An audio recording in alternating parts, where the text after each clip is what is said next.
welcome back. My name is Alice and I'm an independent Stampin' Up demonstrator from Melbourne, Australia. Thank you for joining me today. So I did skip last week's, which was the 8 weeks to Christmas card series. So apologies, I am going to combine weeks 7 and 8 in this video. So I've actually got two little projects here, but the main focus isn't the card, but we will quickly go through how I made the card for this. So this is really a cute fun size. I thought I'll give it a go. It's the 3 by 3 inches card. So you'll have a 6 by 3 inch card, which I've scored at the 3 inch mark. Now I normally do use metrics, but because we're using 3 by 3, I thought it was just a lot easier to stick with the inches. But I will have measurements in my blog post, which I'll link down in the description box below. All right, so we'll also then need a piece of the basic white, leaving a slight border, so it's about 2 7/8 of an inch. I'm bringing out my favourite macrame embossing folder. I absolutely love this. I did use it for my last project, which was the Kylie Bertucci blog hop. If you haven't already voted, please vote for me. I'll have the link down below. And I'm actually going to be using the Frosted Gingerbread die pieces there. So I've actually shown you what some cards I made, some other variations. And that's the basic holidays gems, which you can use as well. So what I'd like to do is just grab a long strip of cardstock. I did the outline in the cherry cobbler and the details one in the basic white. So I did put all three dies and put that through the machine in one go, just to save a bit of time, and that way I can get 3 shapes. So I did have a bit of problems with my glue, and I am using this because it's such an intricate die. I'm using this glue. It's got the Tombow inside, but it just has a needle point to make it a lot easier to apply. So I'm just dotting that around so I don't make a big mess with that. Anyway, I can't believe how soon Christmas is coming, and now that we're out of lockdown, I find that my schedule is absolutely hectic. So I do apologise if my videos are going to be late. I can only feel that it's going to get more and more busy in the lead up to Christmas. So, but I'm going to still persevere and try and get out a video out a week with some simple Christmas projects. But I hope you guys are enjoying this series as well. And also a big thank you to every one of you guys. I've hit over 200 subscribers now, so I'm so excited and so grateful and appreciate all your support. So thank you so much, guys. All right, so back to the card here. So I'm just going to now use the Tombow. So for normal gluing, I do prefer the Tombow. The other one is just for when I need that fine point for those intricate die pieces. So I've just stuck the macrame layer on. Okay, so I've just brought in a gold thread bow, which I'll be using a mini glue dot to adhere that. So the gold thread is from the Simply Elegant trim. So that's page 140 of the annual catalogue. So if you guys do live in Australia and would like to purchase any of the supplies that I've used today, please feel free to reach out to me via email. I'll have details down below and I'll be happy to send you out a annual catalogue. So that's pretty much the basis of the card. And Stampin' Up does sell these 3 by 3 inch mini envelopes. How cute are they? Which is perfect for this project. So I'm just showing you here a quick idea. So we do sell the clear acetate boxes, which you can assemble here, and these are the perfect size for the 3 by 3 inch card. So it does fit 3 cards comfortably, and I just wanted to show you guys how quick and easy this little gift idea would be for your family and friends. Now, if you don't actually have these acetate boxes, you can actually make your own little box. So I want to show you that as part of the second project for this video. So what you will need is a basic thick white cardstock. The basic white thick cardstock. And you will need 2 pieces, a base and a lid.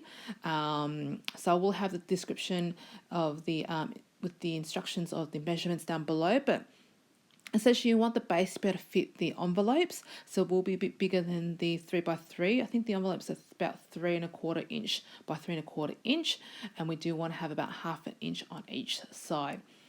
Okay, so I'm just going to bring in my paper trimmer here because it does have a scoring tool. So I love this paper trimmer.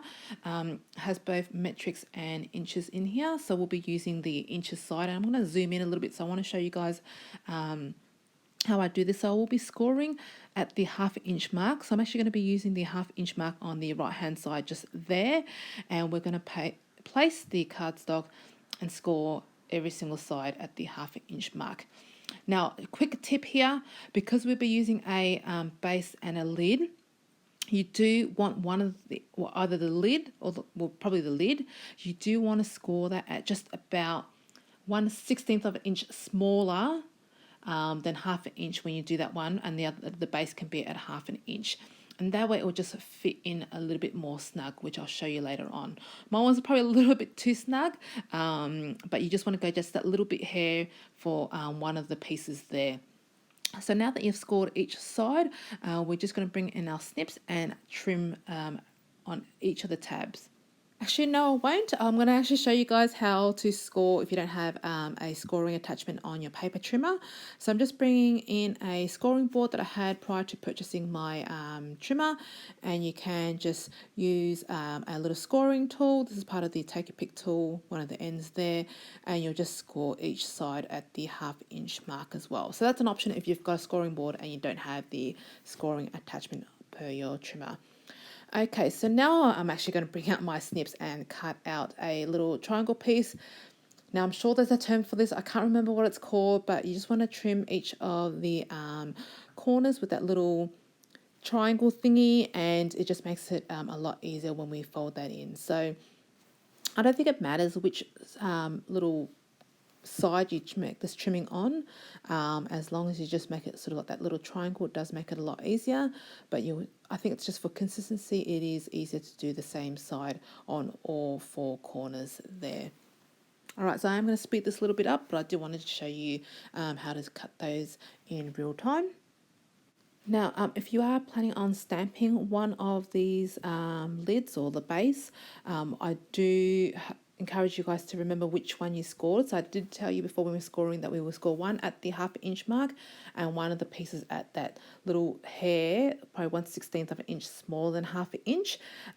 So the one that you scored at half an inch would actually be your lid, whereas the smaller one will be your base. Now, the reason why you need to know this is for when you're stamping. So I thought I'll be stamping the lid, but it actually ended up being my base. So when you put the box together, you'll sort of see me later what happens when you do it on the wrong one, but that's okay. So just remember which one you scored at the half an inch mark, because that will actually be your lid, because that's a slightly bigger piece. Okay, so enough, hopefully that makes sense. So enough of my rambling. I'm going to bring in my scorer here and just score in each of the flaps, because we do want nice crisp score lines. It makes it a lot easier to assemble the box later on when we glue it together. So I am going to be using the Stampin' Seal Plus, because it does have a stronger adhesion power, or it's just a stronger glue. You can use a Tombow as well if you have, but I just find that you have to wait for that to dry, whereas this one is pretty much instant stickiness, or whatever that word is. So I'm just tucking it in because I am a bit messy. You can sort of see a little bit the overhang of the Stampin' Seal.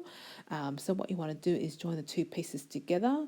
So I will show you on the other side what I mean. So you just tucking that flap in, and what you want to do is use that score line there to line up your other piece, and that will help you get a nice straight corner and edges for your box. So I will then speed the next lot up, just so you don't have to watch me folding all four corners there. So I'm definitely looking forward to Christmas this year. We've been in lockdown for so long here in Victoria, so I'm looking forward to being able to catch up with my family and friends and spending some time with them. So before then, I guess I will need to finalise my Christmas cards soon, and I do want to post a few out. So if you do live in Australia, I encourage you guys to post your Christmas cards sooner than rather than later, because we've had a lot of problems with Australia Post. There's been massive delays, so definitely getting my cards out hopefully in the mail maybe by the end of next week. So yeah, if you want to, feel free to send me a card. I'd love to send you guys out a Christmas card as well if you celebrate Christmas. But looking forward to being able to take some time off as well. Okay, so that's pretty much the card base almost finished there. So let's bring back our pieces. That's the two pieces there for our box. And I'm also going to bring in the 3 cards that we made earlier as well. So I find with this, the 1/2 inch, so if you look at the thickness of the 3 cards put together, it's about 1/2 inch, hence why I chose to score the boxes at the 1/2 inch, so it will fit all those 3 cards. So you can make the box a little bit deeper if you want, so you can score a little bit more if you are going to put in more cards in there. But you'll sort of see where I'm mucked up here. So as I'm putting closing the lid, which I thought was the lid, I've realised that's the piece that I actually scored that hair smaller than the 1/2 inch, so the 2 pieces fit in snugly. So I think it would have been better if I actually stamped the other piece, but that's okay. I think as a gift, I don't think the recipient would mind. So you can just put some ribbon around that, or you can just embellish the lid, and that will really make a fun, cute gift to give away to a family member or one of your friends as well. So that's how quick and easy it is to make that cardboard box. Otherwise, you can use the clear acetate box, which we sell at Stampin' Up as well. So I hope you guys like this video. Please give it a thumbs up if you did. Don't forget to hit that subscribe button, and I'll see you guys next time. Bye.